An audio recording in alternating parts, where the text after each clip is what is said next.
This is Jennifer Gonzalez welcoming you to episode 188 of the Cult of Pedagogy podcast. In this episode, we'll be doing an exercise that will help you figure out where exactly you might have unconscious biases in your work as a teacher.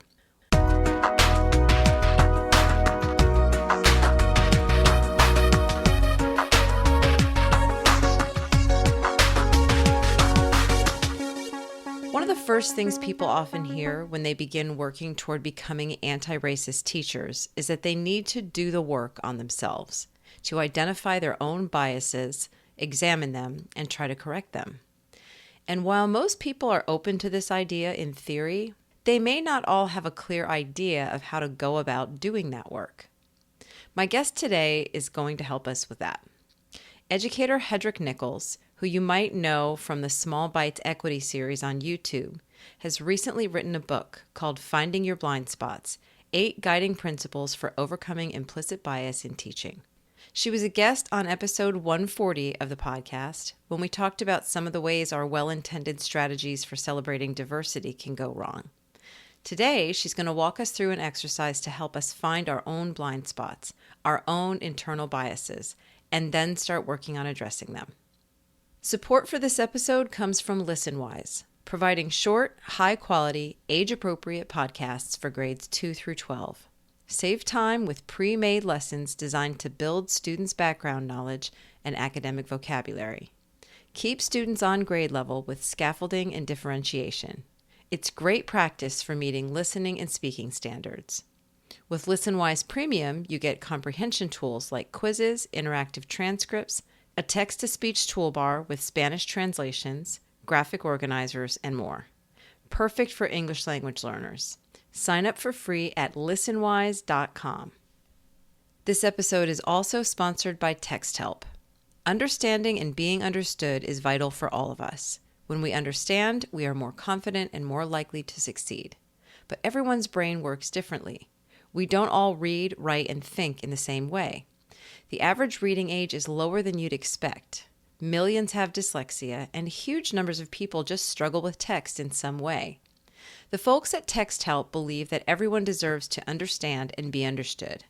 Their tools help to make school and university more inclusive and set all students up for the best possible start in life.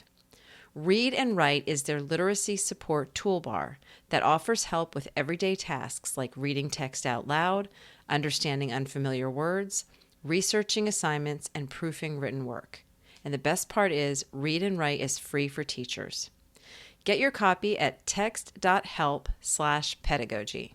TextHelp products have already helped millions of people, and they're ready to help millions more. Now, let's start uncovering our blind spots with Hedreich Nichols. So, Hedreich, before we get started talking about blind spots, tell us just a little bit about just what you do in education and, this most recent book that you've written. Okay, I just came out of the classroom this year, so I am working at the district level as our ed tech specialist and doing quite a bit of consulting, largely because of the book and the Small Bites podcast.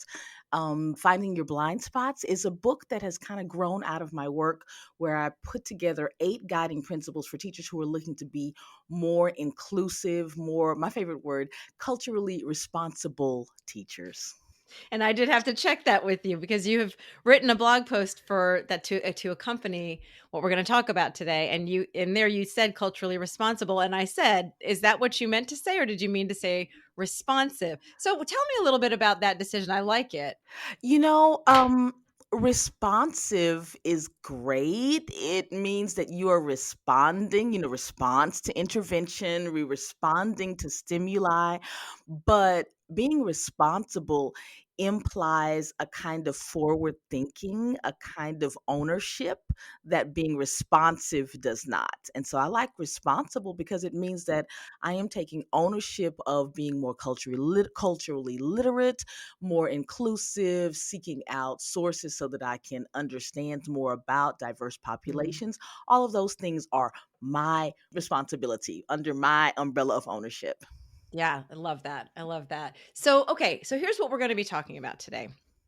Um, A lot of the work that you do on your YouTube series, Small Bites, is about helping educators do little bits of things to help themselves to improve the equity in their classrooms, to be more inclusive educators. And so, what prompted you to write this book?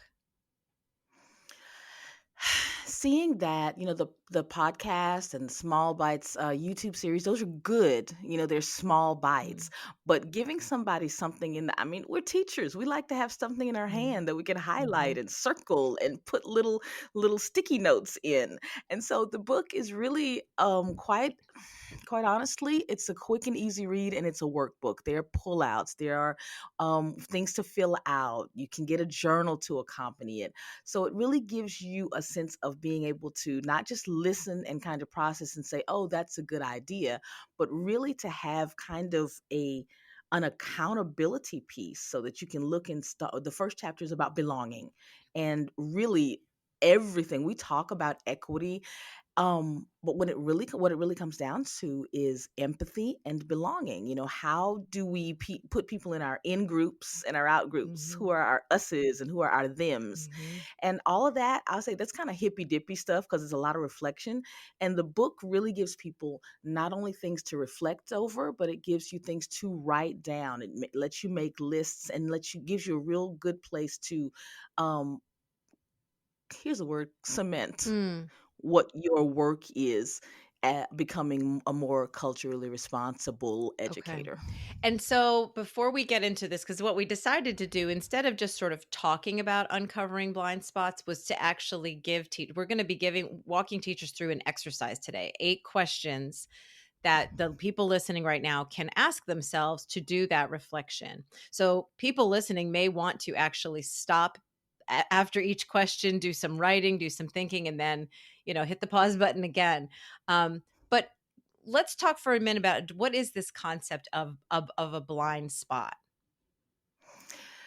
We all have them. We have triggers. We triggered a million. I can't stand people who switch lanes without cutting on their Hmm. indicators. I hate it. Just drives me Hmm. crazy. And we all have a million little things like that trigger us, Hmm. but we never stop to think about it. Hmm. Why is it that people driving get so angry when we get cut off? Because when we were little, we didn't like, he teacher, he cutted me." We never really quite get over that. Does it really matter that a car cut in front of you and is going to get somewhere quicker than you are? No, it doesn't. But we can link that back to something in our past. And that's kind of that's the blind spots are those places in us that we really haven't examined why we think what we think or why we react the way we react. Hmm. And that means in our families and our personal groups. And so it's funny when I look at the book, it actually helps you even in personal relationships because you Yeah. think about what your triggers are.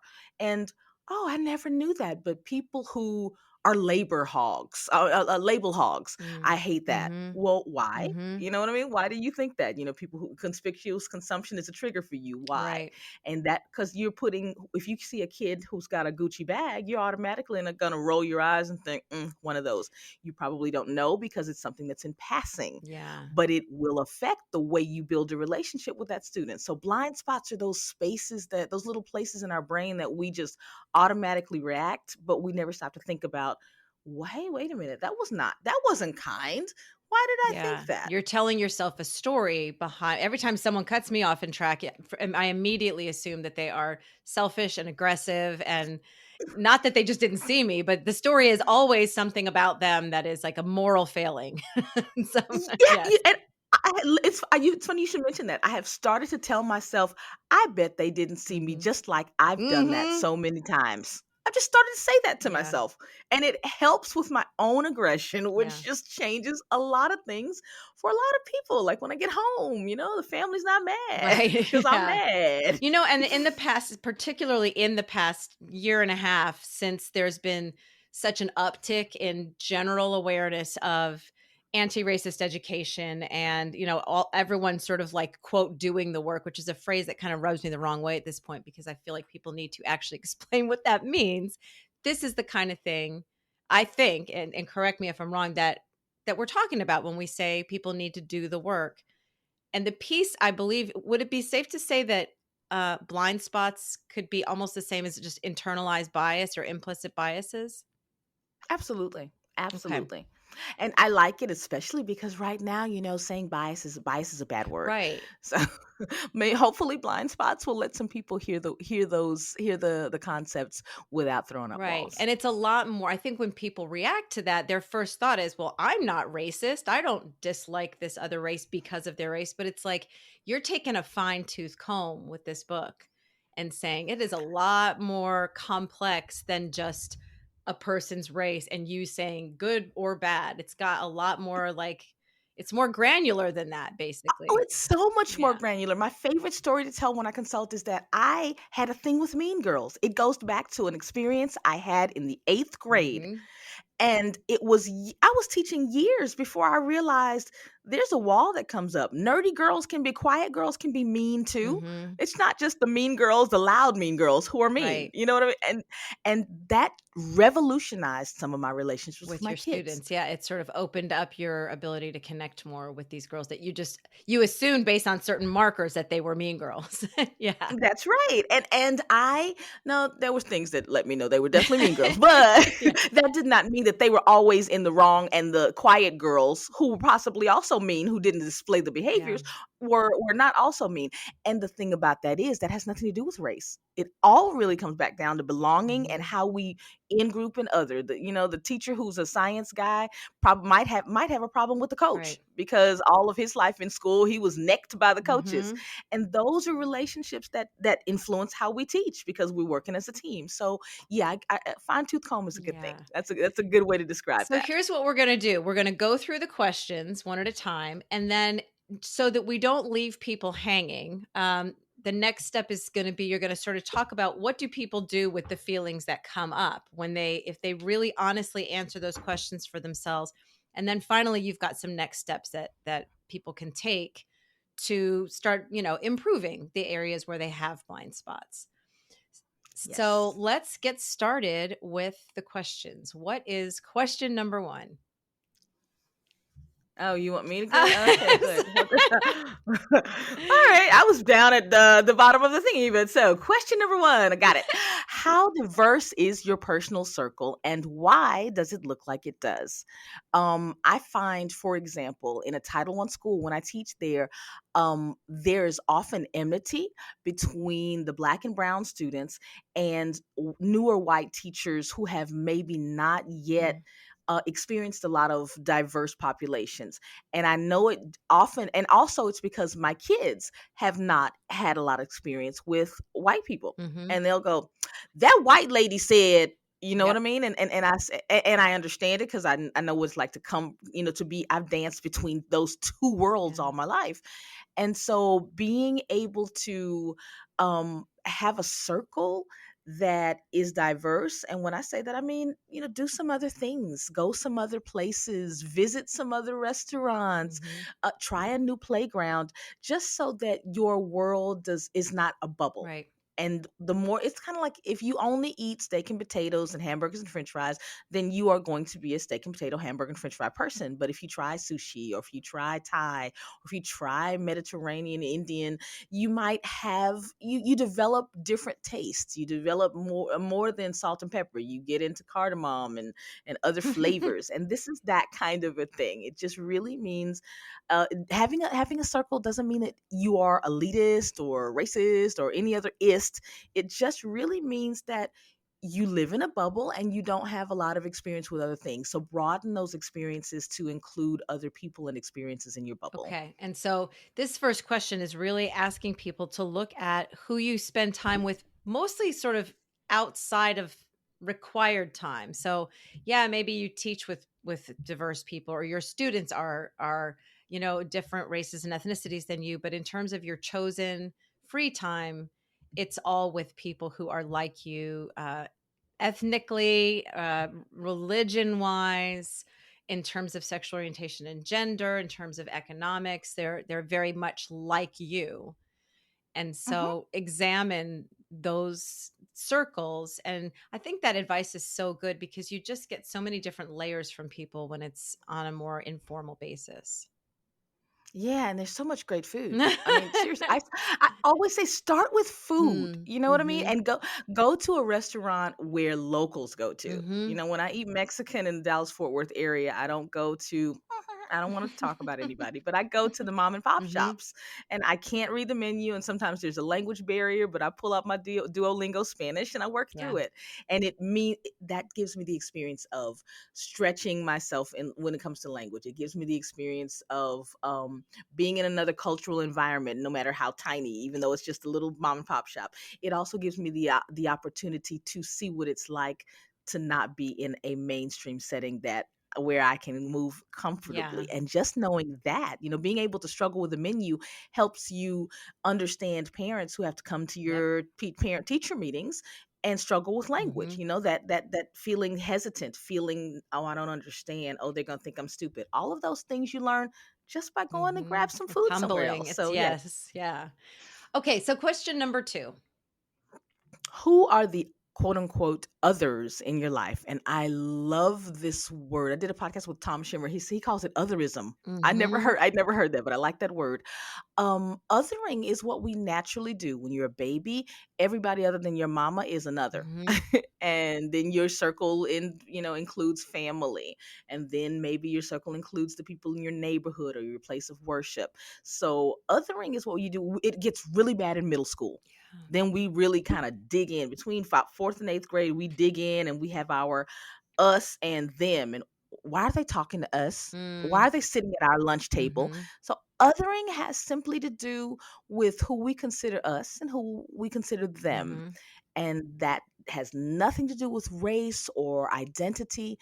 Think about it inside your family. Oh, my sister always, yeah, our sister. Oh, well, she's the black sheep of the family. mm, Those kinds of things. mhm, We're one way and our sister's different. mm. Who are the others in your life? Okay, and just make a list. You've got sort of a suggestion to make a list of sort of 10 people who would fall into that us category and people who would fall into that them category for all kinds of different reasons. Yeah, Yeah. and examine why we consider certain people them. Mhm. And it's okay to include, so for Tucker Carlson, Rachel Maddow is a them. For Mhm. Rachel Maddow, Tucker Mhm. Carlson is a Yeah. them. So you can include a wide variety Yeah. of people from near to Right. far, Right. but find out why they are your Right. others. Question 3.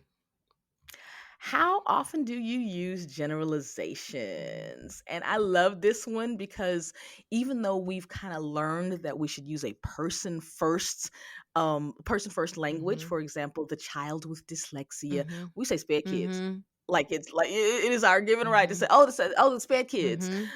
And it's like talk about a not homogenous group of people Right. and that's a them. So how often do we homogenize people who should not necessarily be homogenized? And what group is, Right.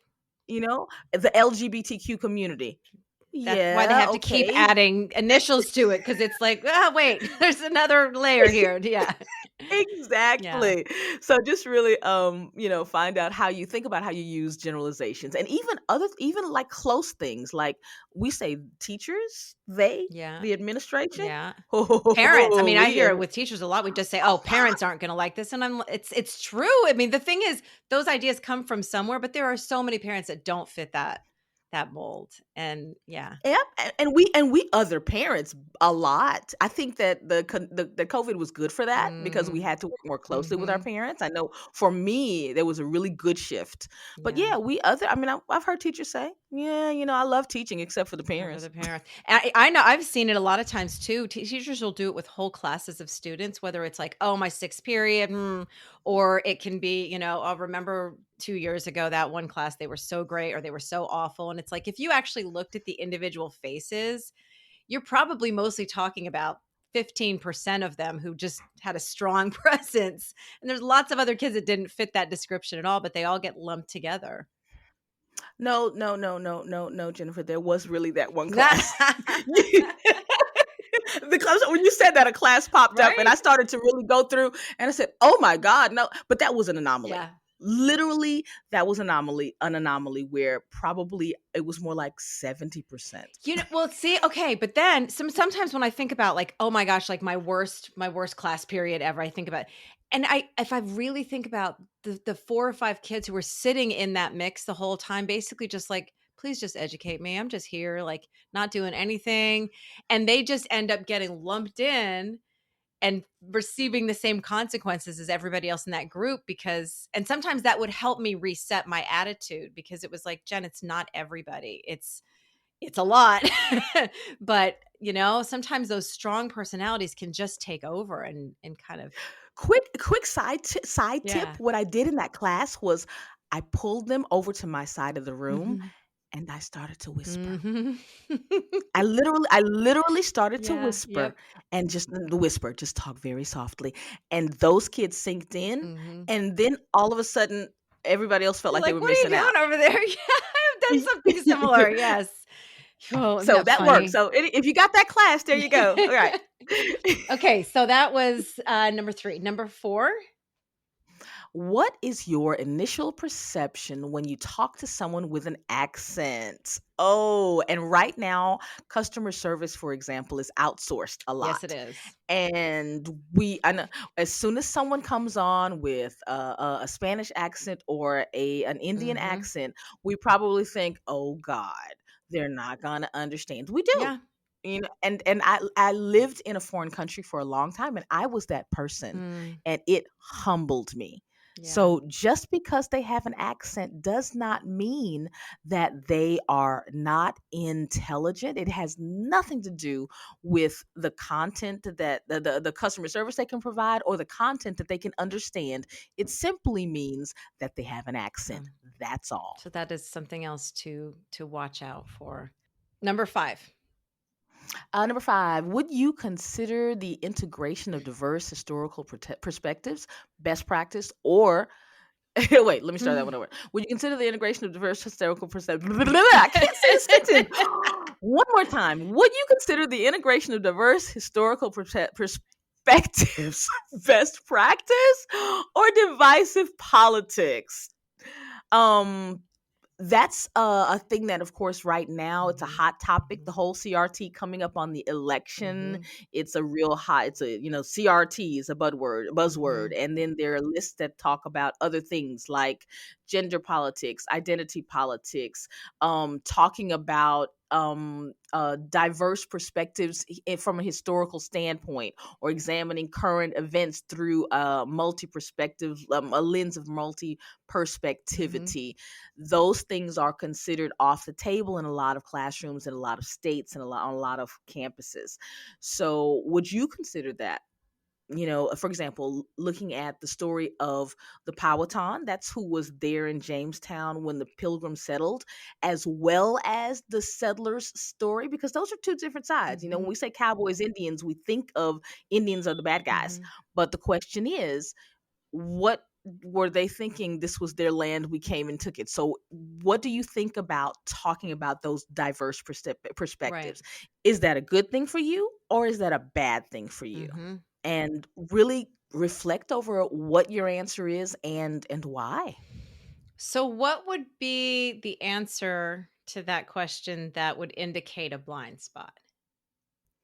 um If you believe that if we talk about our American heroes and talk about their underbellies, underbellies Yep. is just anything that they did that wasn't perfect and heroic. Right. If you think that that's a bad Mhm. thing, that's probably a blind spot. Mhm. I don't know about you, but I want to be loved in the morning when I have morning breath and my hair is all over my head. And I believe that, Thomas Jefferson's a perfect example. Yes, he did. He was an enslaver. He did have a woman who he bore children with, Sally Hemings, and she was actually his wife's half sister. That's if that was the guy next door to us, hey, wow, this dude has a run to human trafficking ring and is sleeping with a 15-year-old who's his dead wife's half sister. Whoa. We Mhm. would have a few choice words for that if that was a neighbor. Mhm. But again, does that negate what he did as a founding father? No, it does not. Mm-hmm. And so I think being able to teach our children that there's no such thing as perfection and heroes are fallible. I mean, I know I want my kid to love me when I'm fallible. So, when I teach him Mm-hmm. all of those sides of stories, he can go into the world knowing that there is no, Superman really is only in comic books and on the big screen. And there is no, even he was actually had fallibilities, Yeah. you know. Yeah. So I would want my kids to know that there are all different kinds of sides and that history is not a story. It is what I eat at 6 o'clock. My neighbor eats maybe at 8 o'clock. Her kids are grown. I still have dinner and kid goes and does stuff. So it's okay to look at different stories and talk about how I experienced it. As a Texan, I experience education very differently than people in Massachusetts. Hmm. And that doesn't mean that one teacher is better than another. Mm-hmm. That, you know what I mean? Mm-hmm. It's simply my perspective. And so we talk about multi perspectives as though they are good and bad, and they are not. They are simply diverse stories from people living at the same Yeah. time. I mean, let's talk. We've had children. Mm. Our husbands did not have the same experience, even if they were standing in the room with us while we gave birth. Correct. They Correct. have a different story about those Yeah. moments than we Right. do. And if we begin to normalize the different stories, there were different things happening in 1825, and people experienced life differently. Women of the frontier experienced life very differently than men did, and just all of those different perspectives make a whole picture. Mm-hmm. And so I would love to see that lens be broadened. So that would be a blind spot if you think of it, nope, we don't want to, these are sacred. Yeah. It's like, yes, they are sacred, but they can exist Mm-hmm. alongside Alongside other others. stories that we've not yet heard. Right. All righty. So number six. I love six. Mm. Who's on your free pass list? Mm-hmm. We give people a free pass. Parents do it with their quote unquote favorite child. Mm-hmm. We don't like to admit that. Mm-mm.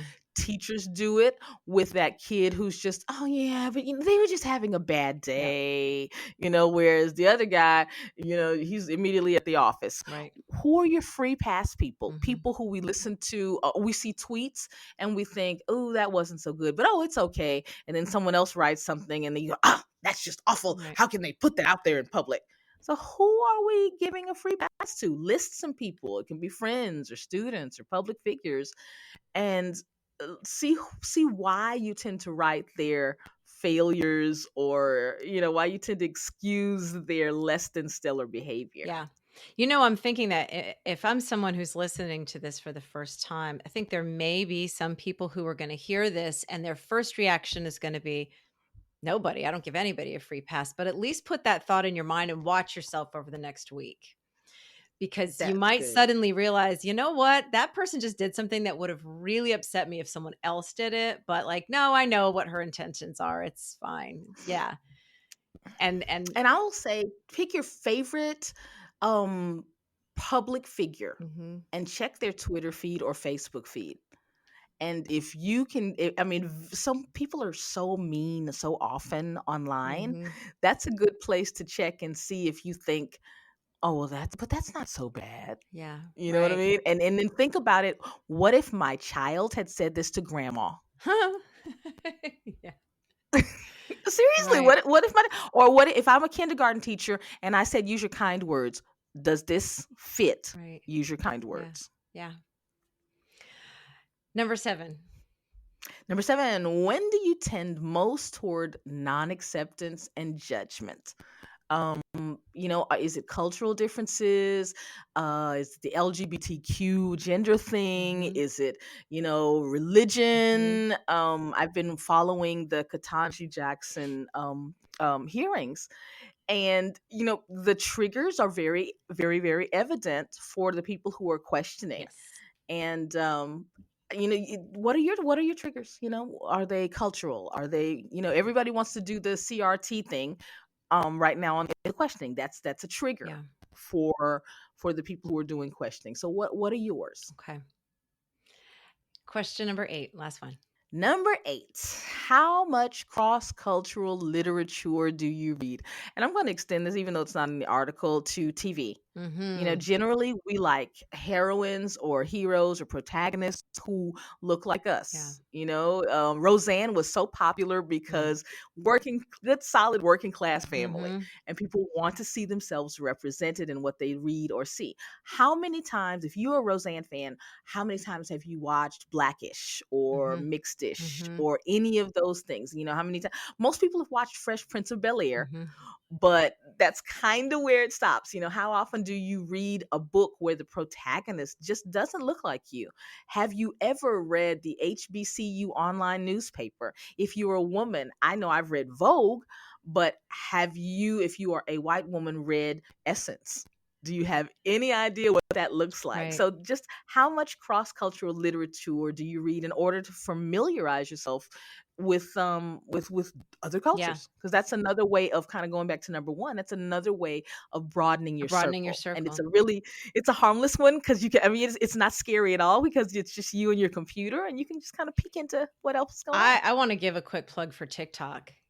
I don't know if you're on TikTok yet, but like Oh God, the yes. education that I have gotten from TikTok in the past year, and particularly from the Black creators that I have followed, because I mean, and it's in the dozens. So it's so many different angles and perspectives. And then the things that you see in common, you're like, okay, I'm really getting this message from a whole lot of different people.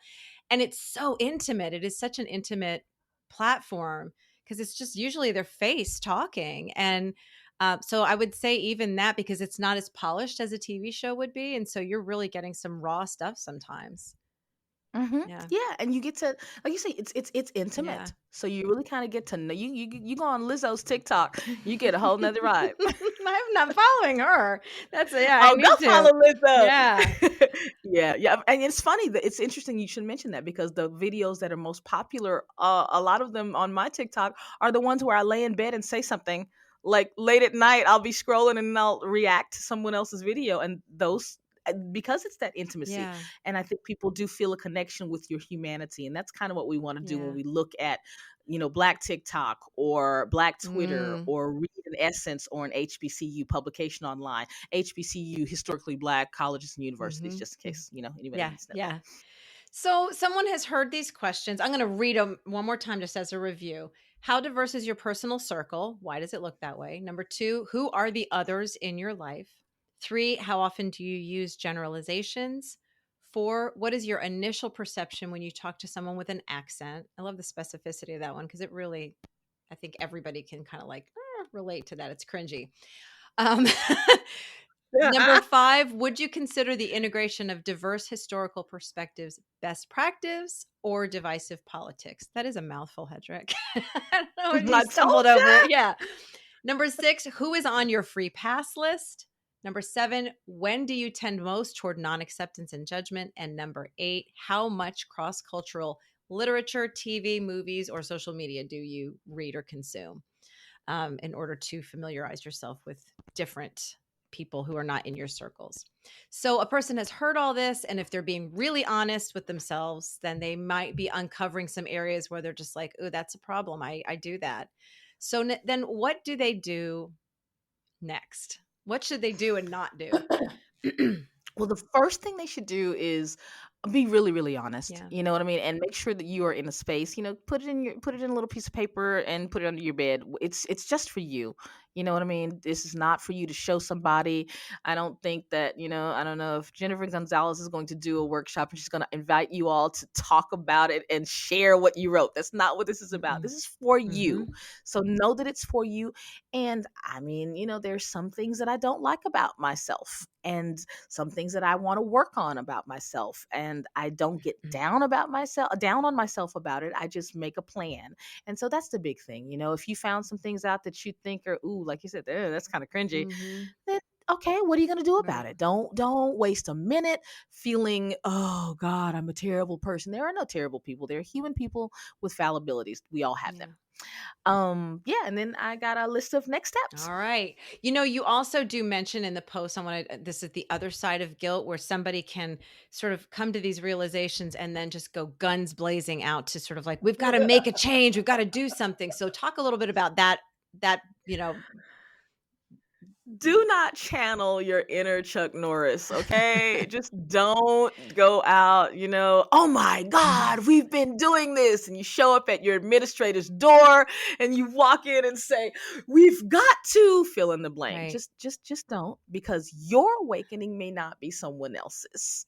So just kind of start to do the shift, whatever you think you need to change, start to change that. People will see it. They might ask you about it, Mm. but you don't want to be the cultural evangelist, banging on the woke Bible. It's just not a good look. Banging on the woke Bible. This is personal internal work that is really necessary, and it doesn't have to be performative, and it doesn't have to mean that you're starting to post all over the place about it or anything. It's just yeah. Okay. So then we've got a set of do's and a couple of don'ts that are actually sort of practical actions that a person can take. Okay. Yes. So we talked a little bit about one, broadening your circle. Mhm. Especially if you teach in a community other than your own. Mhm. Go to a restaurant, take a hip hop fitness class. You might be awful at it, but I guarantee you'll have lots and lots of fun somewhere close to the school. Go to another playground with your kids, or join a community event, or go to the community library. Those kinds of things. There are worship events. If you are a person who goes to church, there are all kinds of things going on at diverse churches. I mean, I've gone to church in Spanish, and it's amazing because I grew up in church from very young. It's amazing how much I can understand, even though my Spanish is pretty, like I said, Duolingo Spanish. But I can follow along. So, and it's like, oh wow. And then and people they notice that you don't fit in. They notice that you don't belong there, that you're new. And I've always had this kind of welcome into the community. You know what I mean? So go ahead and don't let, oh, but they're gonna look at me funny. Probably not. There might be a couple who might look, but you might get that Yeah. anywhere. So yeah, stretch out. Okay. So number 2. Number two, oh yeah, I forgot. Number one, back to number one. Please mind Netflix, Hulu, Amazon, whoever you have, because there are always TV shows where the protagonists don't look like you, Mm, and that's a super easy yeah. one to just check it Right. out. All right, number two, practice empathy with the quote unquote others in your life. Kind of a charity begins at home thing. Mm. Mhm. Sometimes if we're super honest, that child who is either most like us or most unlike us, I mean our personal kids, Mm. might be somebody we're struggling with, but we don't want, that's like hiding way in the Yeah. background. Think about what the triggers are. Or, your mother-in-law, what is it that triggers you about what is it about that relationship? Oh, she's just my husband's mom, but she'll never be my favorite person. Okay, let's unpack that. Yeah. Think about why that is what it is, and how you might be able to shift it so that the others in your life are a part of your in group. And really, number two is really only about the people in your personal life, Right. because that's how you really begin to shift the needle on who you other and how you Mhm. other. You've got an example in there about having someone in your life who talks all about like brands and the latest labels and how you can actually ask yourself, why is that so important to her, instead of just judging her as somebody who's just all about appearance. There's probably a story behind that that's, a softer version of that person, a more vulnerable version of that person. Yeah, and empathy is huge. Mm. Why, if whatever the behavior is, why does that person do that? You know what I mean? Mhm. Is mom, the mother-in-law, maybe she's, her husband's dead, and her son's kind of all she's got left, and so that's why she's so clingy and always in your business. Mhm. It has nothing to do with her not thinking you're not good enough. That's the other thing. Why are you reacting that way? Mhm. You feel like she doesn't think you're good enough for her son, and really she's just lonely. So yeah, Mm. unpack all of those things on both sides. And then you shift that over to the classroom too, that about building relationships with them where you actually do find things that you have in common with your students. Because there are always things we have in Yeah. common. I am a band geek and a theater nerd, Mhm. but I've got things in common with my athlete people. I mean, I'm a great armchair athlete. And so, pull out the love of the game, whatever, just find some common ground. Maybe it's just green Jolly Ranchers, Yeah. green apple Jolly Yeah. Ranchers. But I have a deep love for green apple Jolly Mhm. Ranchers, and that kind of a thing with a kid, they feel seen. Yeah. Something that And small. it can be about food, pets, you know, hobbies, but the only way you ever discover that is a lot of times through intentional things like playing icebreakers and stuff like that, or even just giving them like questionnaires about themselves. And if a teacher is very much about bell to bell instruction all the time and sticking to a prescribed curriculum, and you never make room for those informal conversations, then you never know what you have in common with them. So it has to be planned. You know what? This or that. This is a very easy way to get to know Mhm. your kids. I used to post a this or that question at my door, and I stood at my door every day when my kids came in. That Mhm. I made it a point to see them, each one of them, at least for that five Yeah. seconds. And the question was, sausage or bacon, Yeah. pancakes or waffle, and I would just put it on a note card in Sharpie, nothing Right. major. Stick it on the door, and they would go waffles, and I'd like, yeah, me too, or waffles. Ew, I why? love that idea. Y- Yeah, and so they just And answer it as it's they walk in? as they walked in. Oh, that's fantastic. Yeah, that's a great idea. I love that. Okay, and so just doing those little things, it just makes it light, it makes it fun, and then you start to see each other as a fully well-rounded people as opposed to just types and others. Yes. Here's one question I would love to give you if you do decide to play it. Mean siblings. Are you the mean sibling or the nice sibling? Oh, That's a great one. yeah. You really get to dig. It's again 2 seconds, Mhm. but you get to dig into the person. Mhm, mhm, and then you can also, then find other things that you have in common with them too. Mhm. So, okay, so what is number 3? Number three is to monitor your daily intake of media. I've really been pushing this with teachers I've been working with because we mad. Yeah. We mad all the time. There's a TikToker that I love. She says, women making all the decisions. We mad, and we're mad. Yeah. We are watching the Katanji Mhm. Jackson hearings, Mhm. and we are mad. It doesn't whatever side you're on. And guess what? Last I heard, there were no sides. It's one country, one nation under God, indivisible. But we are so mad, and don't be a pawn. I'm sorry, I'm a little fervent, but don't be a pawn of the media. The 24-hour news cycle really does not exist. 90% of what we listen to is not news, it's Yeah, commentary and opinion, and it's designed to sell, yeah. not to inform. Remember ELA teachers pie. What is the author's intention? And their intention is to sell. Mm, It is not to inform you. So if you are mad all the time and in your feelings all the time, just cut that back. I don't mean not be right. informed, but how much of that do you really need to be Yeah, informed? You can go through AP News, Reuters yeah. News, pretty much neutral, straight facts, Mhm. read the headlines, read the articles that are interesting to you in about 20 minutes, and you're informed for the day. You don't need Mhm. Tucker and Rachel shouting at Mhm. you how bad, quote unquote, the other side Mhm. is. Because when you get into your classroom, you take that anger with you, you take that us and them with Yeah. you. And guess what? You're also just mad, and it influences all of your relationships. So, Absolutely. pray, sermon over. Okay, that's a really good tip. All right, the next one.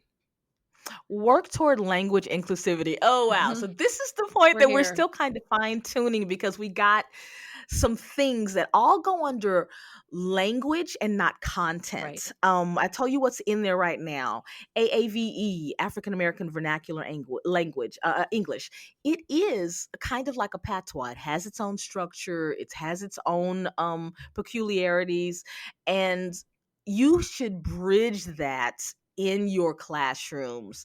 Um, she say she going to lunch. Mhm. Okay. Can you say that for in your classroom words? Oh, right. I'm sorry, my bad. She says she's going to lunch. Notice I said your classroom words or I said your academic language. I didn't say that sentence Correctly. correctly. Yeah. Right. I just made a bridge from from patois to the academic Mhm. language that goes on Mhm. in an academic environment. Same thing with our ELs. Say, hey, turn and talk, y'all. Especially if you have a lot of ELs, Mhm. y'all can turn and talk in whatever language you Mhm. want to. And so that there is a bridge that helps kids to deepen their content knowledge, because Mhm. just because they can't explain it to you in Spanish, I mean in English, does not mean that they don't understand the Right. concept. It just means that they might lack vocabulary. Mhm. And another one, and this is kind of where we are in the article, trying to figure out what all fits, is accessibility. We are such in a PowerPoint, Google Slides presentation, Canva mode, but we really know very little of how to present information for people who suffer with color blindness or dyslexia. And there are a few things about colors and fonts and design that we need to know. And again, the kids are not having a hard time with the content, they're just having a hard time with the way things are communicated. Mhm. And so that's for work toward language inclusivity. We're going to fine tune that one, but all of those things, just be aware of whether or not the content is problematic for your students, or if your communication of the content Mhm. is Mhm. problematic. And I would also add, if you see a student struggling, your perception of them might be that they are lacking in some sort of intelligence, or if they use a certain type of language that they're lacking in intelligence. So raising your own awareness of AAVE, second language issues, and even accessibility. It could have nothing to do with what you're actually presenting or what they're trying to learn, but the delivery system and your perception of that person. And let me give an example. John Lewis, Mhm. who died Mhm. recently, great civil rights icon, congressional leader. If you ever hear him, if you ever heard him, you would think you were talking to some Southern black preacher. The Mhm. cadence of his voice was really that of the church, Mhm. a pastor in the churches that I grew up in. And that's not what we associate with, I'm in Yeah. Congress. Yeah. So, if you heard him sitting without his suit on somewhere other than, on TV in Congress, you might think, oh, this is just some old black dude, somebody's old granddad. Yeah. And that's kind of what we need to shift, what we think when people communicate with That's us. making me think actually of some of the people I follow on TikTok, because I often associate a Southern accent with a certain type of political stance. And I'm following a lot more like very progressive Southerners who sound, and they say it, they're like, I know what I look and sound like, but I don't believe what you think I believe. And it's shifted the way that I even perceive that accent. Yeah. Yeah. Mhm. Absolutely. Okay, so I'm going to review the first four, and then we're going to get. So we've got broaden your circle, practice empathy with the people that are even close to you, monitor your media intake, work toward language inclusivity in lots of different ways. Okay, and what is the fifth thing that you can do as a step? Oh, number 5, keep a log on whose behaviors you correct in class over 2 weeks. Mm, Enough said. hmm. Just look for patterns. Just Yeah, look for patterns. That's all. this is a good way of identifying where you're giving free passes and not. Yeah. Absolutely. Hmm. Number six.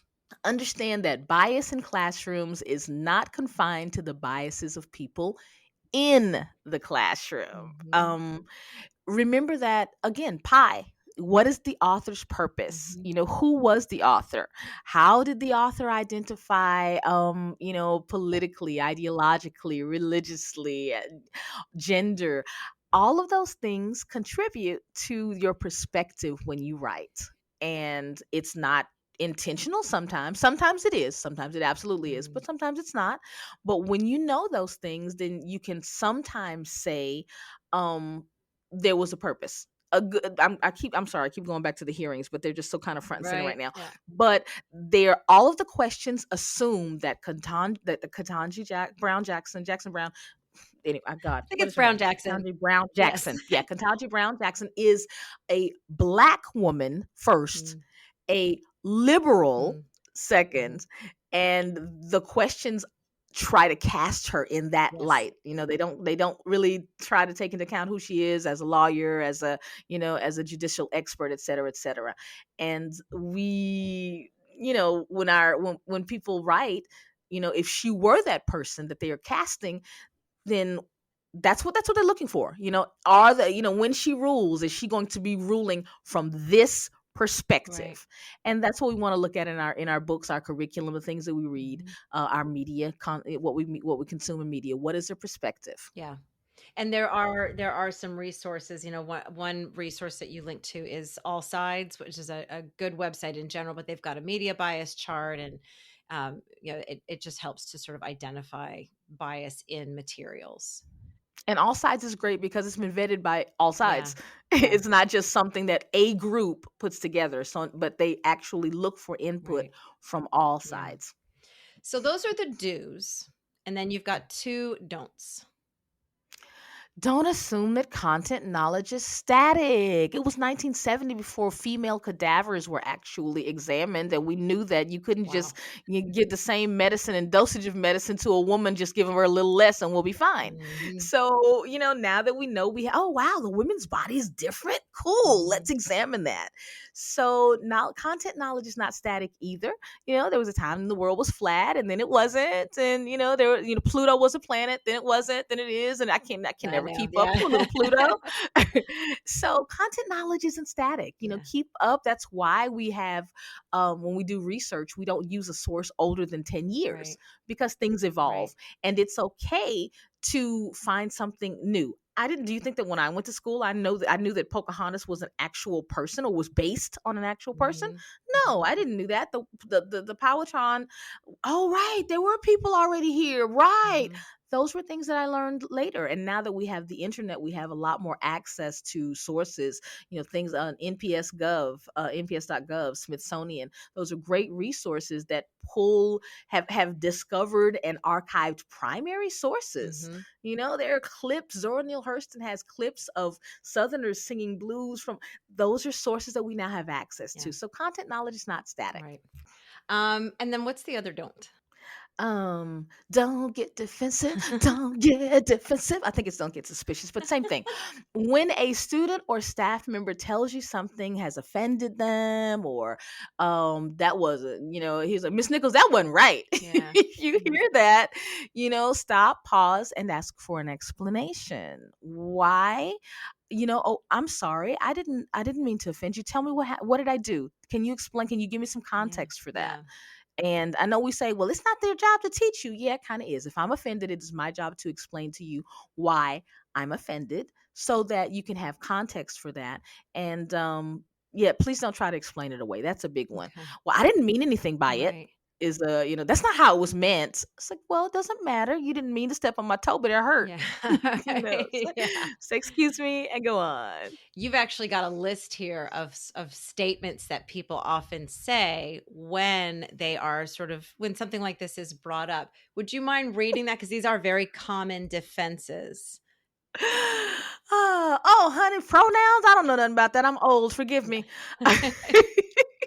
Well, I didn't grow up around Mexicans. Yeah. I didn't grow up around Asians. I never grew up around any foreigners. Here's one I've heard. I never met anybody like you before.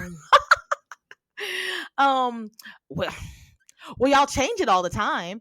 For example, LGBT, LGBTQ, LGBTTIA. Well, y'all change it all the time. Yeah. Negro, colored, black, African, African American. That for me is a real sign. The way that a person presents that confusion is a real signal to me where they sort of stand on these issues, because there's a way of saying it where it's like, I'm not sure if I've got this right. And that's a respectful way of saying this is something that is evolving, just like content knowledge.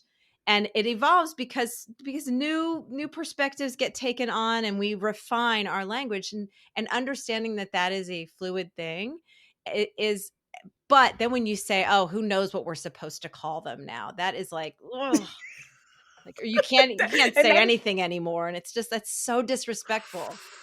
Oh, can we put that in there? I'm gonna type Yeah, that in right now. Can't wait. You ca can't say you anything can't say anymore. anything anymore. Yeah, and it's just that person is just throwing up their hands and giving up, and not acknowledging that there's real sort of pain and an attempt to fix things through language. Language is really important. And I just think a It person that is. doesn't respect that is, and the thing is, I think it comes from a place of defensiveness. It's saying, "Oh, you're saying I'm a bad person because I used the wrong term." And they're making it about them. And it's just like, if you can just drop that ego a little bit and just be like, "I'm really sorry. What?" And it's what am I supposed to say now? Because that's a message there too. But to say, what is the preferred term now, or something like that, that's just a little bit more respectful. I have a whole chapter in Finding Your Blind Spots, and it's really about Yeah. that. Just ask. Yeah. Oh, I'm sorry. Can you tell me what you prefer to be Yeah. called? I prefer black. Some of my colleagues in the same age, same, say African Hmm. American. Just ask. Right. And then don't spend 20 minutes apologizing either, because again, you're centering yourself then and your feelings. All of the things. Jennifer Yeah. just said all of the things. Yeah. Well, I've made some of these mistakes myself. So it's like you learn as you go. So, And that's yeah. okay too. Yeah. We are going to get it wrong. This is in its infancy. I am the Yes. first set of post Jim Crow babies. Mm. And you know what I mean? And Hmm. I'm on TikTok. That Hmm. means it's a really short timeline Yeah. between learning about Yeah. each other and trying to get it right. So get it wrong. Don't spend a whole bunch of time apologizing. Apologize Yeah. and learn. That's it. Yeah. All right. What was it? I don't believe in all. I don't believe in all that. Oh, Mm. that one's a hard one right now. Yeah. And I live in Texas, so that's a real hard one. Yeah. If our job is to support our students, that's all. Yeah. What else? How am I supposed to know? Well, Hmm. how am I supposed to know? Yeah. Oh, honey, I can't keep up. Mhm. Well, I didn't mean it like that. I didn't mean anything by Yeah. it. Yeah. All of those things. Yeah. So, All of that is just like it's just pushing responsibility away and yeah, just taking yourself out of the conversation. So the book is called Find Uncovering Your Blind Spots, and I don't have the second part of the title here. finding your blind spots, 8 guiding principles to overcoming implicit bias in teaching. Okay, and we are going to link to that.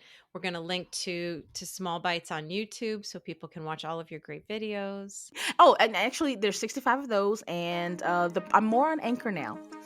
I Okay. could at 65 was my last visual episode, and so I'm carrying on Spotify and Apple, wherever you listen to podcasts. Okay, so then anybody who's hearing all this, we're going to put links in the blog post to all of your stuff online so that people can consume your content in whatever way is going to work for them the most. Yeah. All right. Thank you so much.